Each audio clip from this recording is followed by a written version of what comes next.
औज़ुबिल्लाहि मिनश्शैतानिर्रजीम बिस्मिल्लाहिर्रहमानिर्रहीम।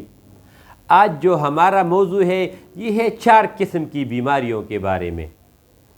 इसकी जो वजूहात होती हैं और जो अलामात होती हैं इंशाअल्लाह ताला वो मैं आपके सामने अभी रखूँगा। ये 4 किस्म की बीमारियाँ जो है ये एक ही मिजाज में पाई जाती हैं।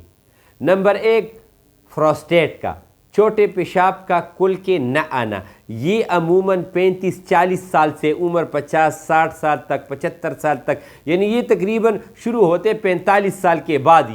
इसका ये होता है कि यूरिन वाली जो आपकी जो जगह होती है वहाँ पे गुदूद बढ़ जाता है।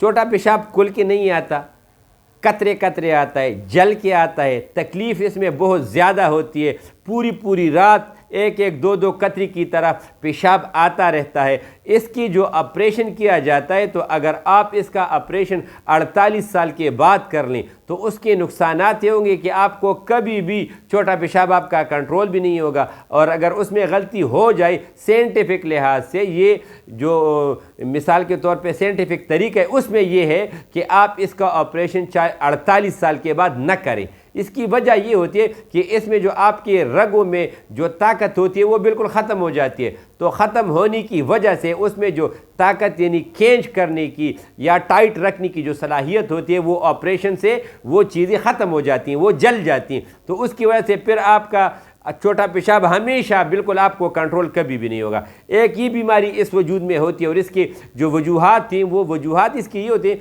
कि वो लोग जो खुश्क और गर्म और खुश्क चीज़ें ज़्यादा इस्तेमाल करते हैं, या दूध पत्ती चाय का इस्तेमाल बहुत ज़्यादा करते हैं, या दाल वग़ैरह बहुत ज़्यादा इस्तेमाल करते हैं, या साग का इस्तेमाल करते हैं, या दर्दों वाले इंजेक्शन इस्तेमाल करते हैं, तो उससे ये नुकसानात शुरू होते हैं। इसकी जो दूसरी अलामात होती हैं वो नौजवानों में ये होती हैं कि उसका जो नाक है वो बंद हो जाता है, नाक की गुदूद जो हैं ये बढ़ जाते हैं। बढ़ने की वजह से जब बंदा रात को सोता है तो वो नाक के बजाय वो मुंह से सांस लेता है, तो इससे ज़ुबान भी खुश्क हो जाता है, खांसी भी आना शुरू हो जाती है और ज़ुबान बिल्कुल पत्थर की तरह सख्त हो जाती है। तो ये भी इसी वजह से होती है। जो इसमें तीसरी शिकायतें वो ये होती है कि इसमें जो थायराइड होते हैं, जो गले की गुदूद होते हैं, वो इसमें स्वेलिंग उसमें आ जाती है, सूजन उसमें आ जाती है। और जो गले के अंदर की गुदूद होते हैं, कुछ के गले के बाहर की जो गुदूद हैं